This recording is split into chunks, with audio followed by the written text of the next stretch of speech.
Des manifestations organisées à Antioche dénonçant la politique agressive d'Erdogan envers la Syrie.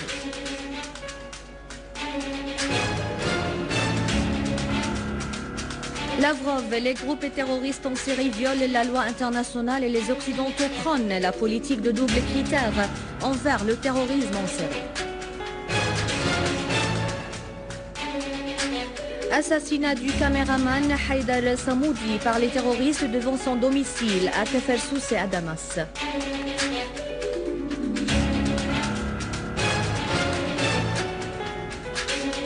Et l'armée arabe syrienne poursuit la traque des terroristes d'Al-Qaïda, leur infligeant de lourdes pertes.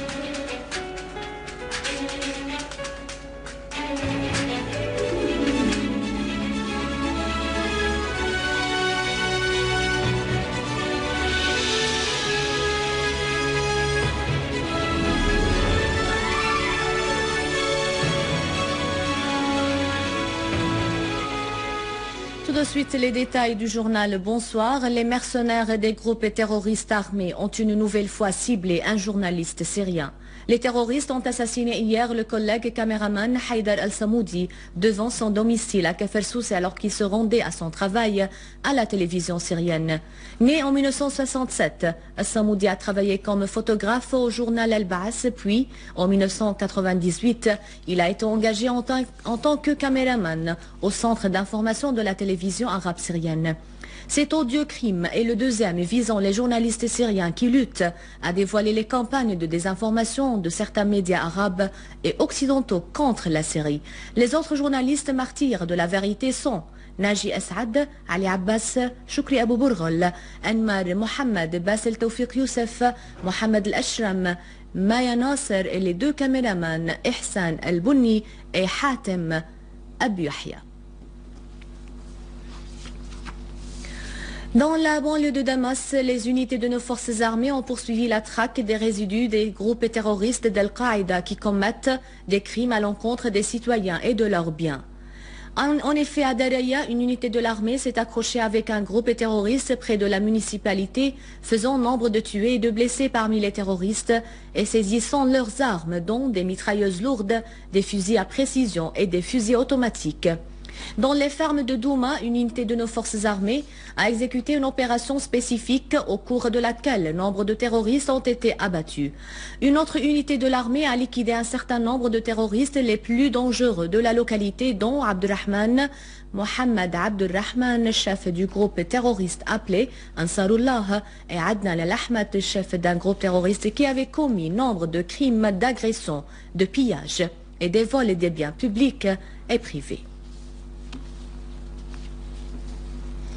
Des unités des forces armées syriennes ont détruit dans une série d'opérations qualitatives des repères des terroristes dans plusieurs régions de la banlieue de Idlib, faisant plusieurs tués et blessés dans les rangs des terroristes.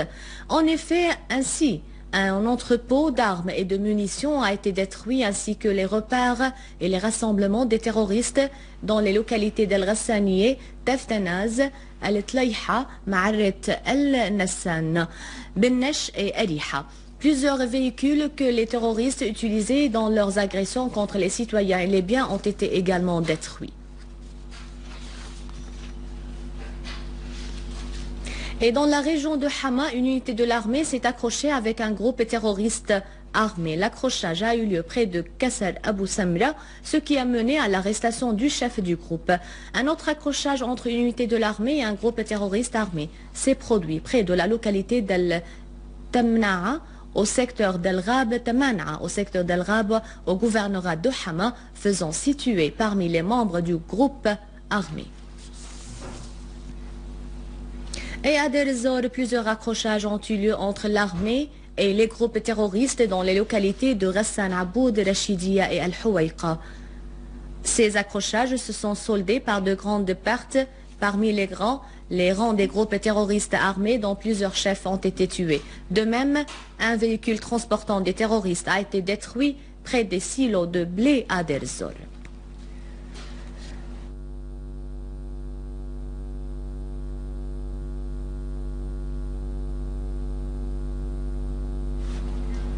Le terroriste tunisien Ali Al-Qarboussi, l'un des membres d'Al-Qaïda ayant pris part au combat avec les groupes terroristes en série contre le peuple syrien et son armée intrépide, a révélé à la télévision tunisienne après son retour de Syrie, où il a échappé aux coups durs de nos forces armées, des vérités accablantes. Selon lui, les terroristes djihadistes brûlent et enterrent les corps des terroristes éliminés de plusieurs nationalités afin de cacher l'implication d'Al-Qaïda via le Front Nasra, qui est en réalité la façade mal cachée d'Al-Qaïda et ses consorts. Pour sa part, le quotidien londonien The Independent a révélé que plus de 29 pays participent à envoyer des terroristes en série pour y prendre part au combat qui se déroule en Syrie et qui vise le peuple syrien, son armée et ses infrastructures. La crise en Syrie est vue comme échappatoire pour certains régimes arabes et occidentaux afin de se débarrasser de leurs djihadistes fondamentalistes extrémistes qui constituent un danger réel pour la survie de leur pouvoir fragile.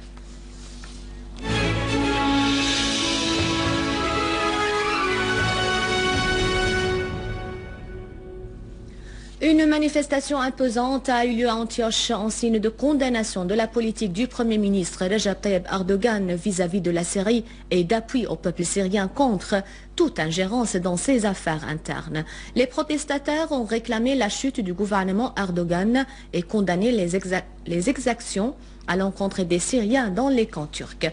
A signalé que la manifestation a été organisée par le Parti des travailleurs turcs en collaboration avec l'Union des jeunesses de la jeunesse turque et d'autres forces et partis politiques en Turquie. Et en parallèle avec la manifestation imposante organisée aujourd'hui par les femmes d'Antioche, les femmes de l'Attaqué ont organisé un sit-in en signe de protestation contre la politique agressive du gouvernement turc vis-à-vis de la Syrie. Les manifestantes ont dénoncé la politique du gouvernement turc de Erdogan et le déploiement des missiles et patriotes sur les frontières syro-turques et condamné les violations que subissaient les Syriens dans les camps turcs.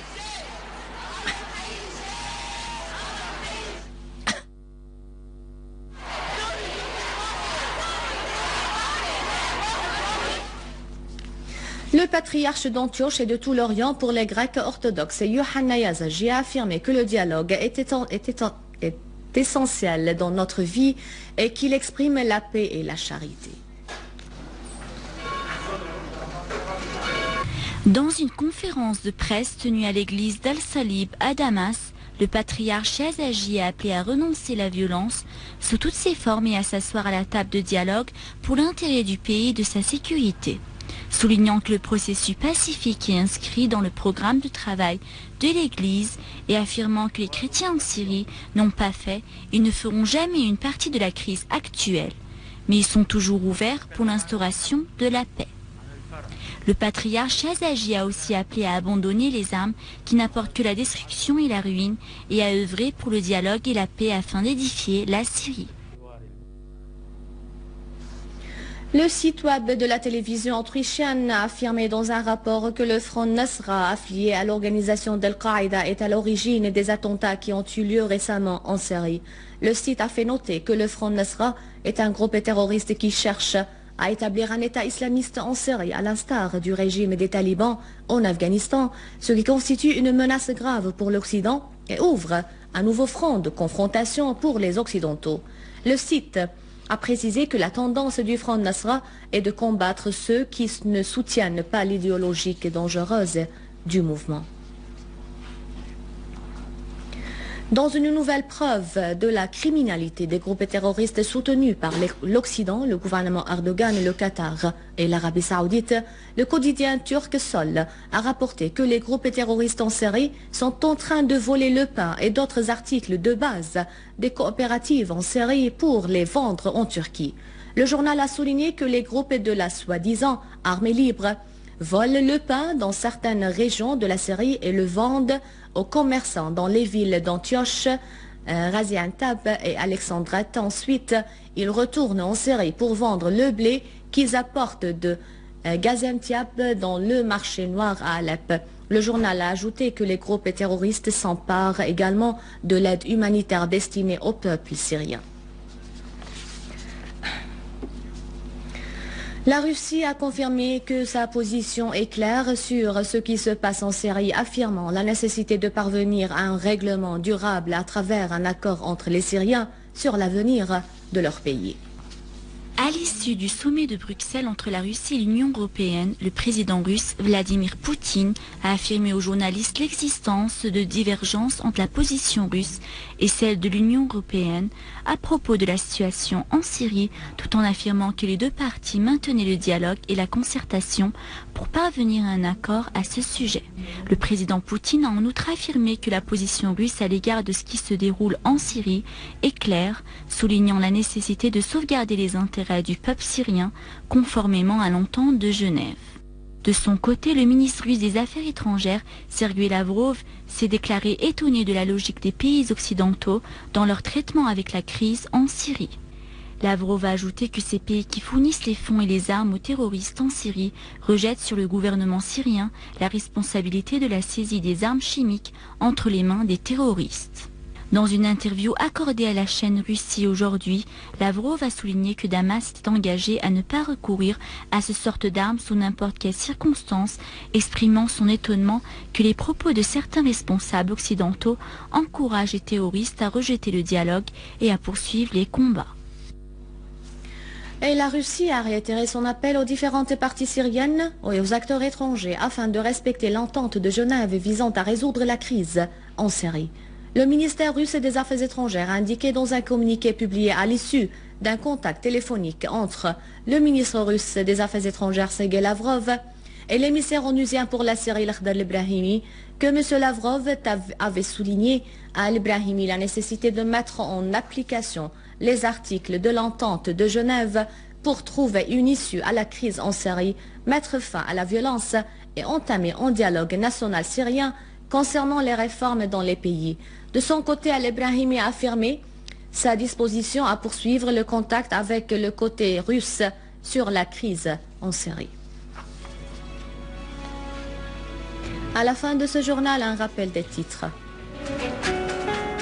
Des manifestations organisées à Antioche dénonçant la politique agressive d'Erdogan envers la Syrie.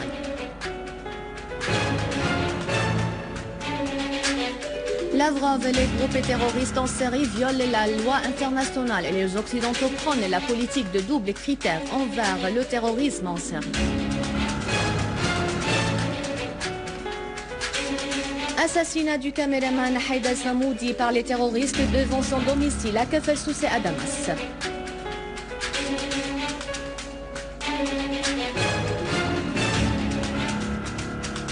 L'armée arabe syrienne poursuit la traque des terroristes d'Al-Qaïda, leur infligeant de lourdes pertes.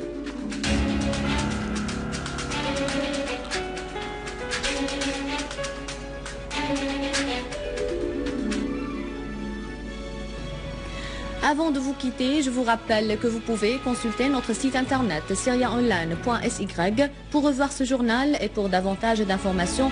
Merci de votre fidélité. Au revoir.